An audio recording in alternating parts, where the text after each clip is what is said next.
یک. خب خب ما الان یه آزمایشی میخوام انجام بدیم لوله 7 گوش کن. مثل آرش هستی که خواست بسیتون ورس بخونید زیر بالا کنید. وینگاریوم لوینسا. یه بار دیگه. وینگاریوم لوینسا. الان چه اتفاقی داره میفته؟ آقا تو موقعی که باید فشار بخوایم بدن که مولکولای هوای داخل لوله آزمایش تراکم پذیرن، این آب میخواد بیاد بالاتر. برای همین موقعی که آب میاد بالاتر بیشتر میشه تو لوله آزمایش طبیعتا سنگین‌تر میشه، میاد پایین.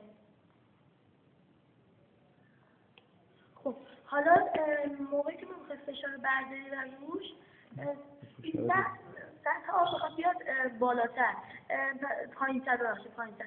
بعد واسه لوله آزمایش میخواد بیاد پایین‌تر، پس این میاد بالا. بذارشون پشت. روی لباست بگیر که قشنگ‌تر بشه با یه دست.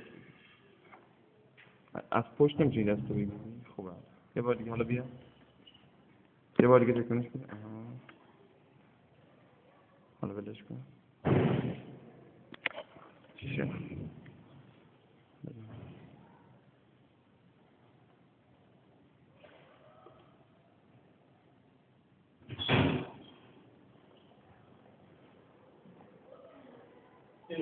Due la famiglia